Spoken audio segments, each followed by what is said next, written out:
ذرا آنکھیں بند کیجیے اور سوچئے، آپ پوٹھوہار کے ہرے بھرے میدانوں میں چل رہے ہیں۔ سامنے پہاڑوں کے دامن میں ایک قدیم شہر ہے جس کا نام ہے ٹیکسلا۔ ہوا میں صدیوں پرانی کہانیاں گلی ہوئی ہیں۔ یہ وہی ٹیکسلا ہے جس کی بنیاد آج سے 3000 سال پہلے رکھی گئی۔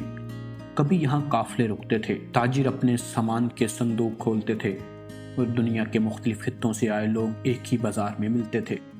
ٹیکسلا اس زمانے میں گویا تہذیبوں کا سنگم تھا۔ کہانی کہتی ہے کہ ٹیکسلا صرف تجارت کا نہیں بلکہ علم کا شہر بھی تھا۔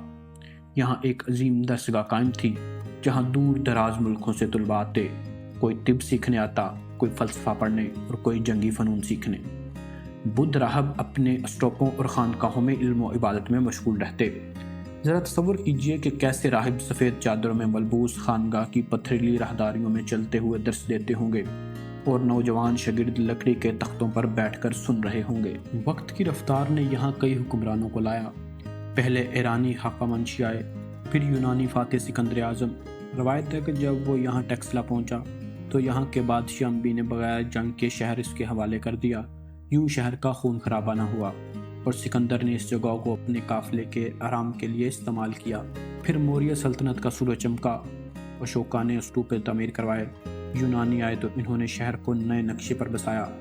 کشان سلطنت کے زمانے میں یہ شہر اپنے عروج پر پہنچا۔ لیکن ہر کہانی کی طرح اس شہر کی بھی ایک شام آئی۔ 5ویں صدی میں شمال سے آنے والے حملہ آوروں نے ٹیکسلا کو آگ و خون میں لپیٹ دیا۔ وہ عظیم درسگاہیں، خانقاہیں اور بازار جو کبھی علم اور زندگی سے بھرے رہتے تھے ویران ہو گئے، لوگ بکھر گئے اور شہر کھندرات میں بدل گیا۔ پرانا ٹیکسلا ایک وقت میں قدیم قندھارا کا دارالحکومت تھا جو دریائے سندھ کے مشرقی کنارے پر واقع ہے، جو برصغیر پاک و ہند اور وسطی ایشیا کا اہم سنگم ہے۔ اس کی بنیاد غالباً 1000 سال قبل مسیح کے آس پاس رکھی گئی۔ بدھ کے ادب، خاص طور پر جاکوٹو نے اس کا ذکر قندھارا کی سلطنت کے دارالحکومت اور علم کے ایک عظیم مرکز کے طور پر کیا ہے۔ قندھارا کا تذکرہ 5ویں صدی قبل مسیح میں فارسی بادشاہ دارا اول کے نوتشہ جات میں ایک صوبے کے طور پر کیا گیا ہے۔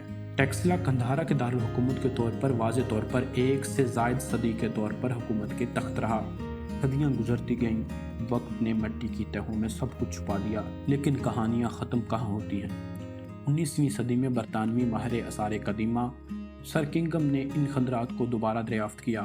پھر سر جان مارشل نے کھدائی کی اور پرانے اسٹاپو، خانقاہیں اور مجسمے دنیا کے سامنے لے آئے۔ آج جب آپ ٹیکسلا جاتے ہیں تو پتھروں کے ان خندرات میں صدیوں پرانی آوازیں سنائی دیتی ہیں، جیسے کوئی راہب اب بھی درس دے رہا ہو یا قافلے بازار میں ٹھہرے ہوں۔ ٹیکسلا میوزیم میں پڑے بدھ مجسمے، قدیم سکے آپ کو یاد دلاتے ہیں کہ یہ شہر صرف پاکستان کا نہیں بلکہ پوری انسانیت کا ورثہ ہے۔ ٹیکسلا کی یہ داستان ہمیں یہ سکھاتی ہے کہ علم اور تہذیب کبھی ضائع نہیں ہوتے۔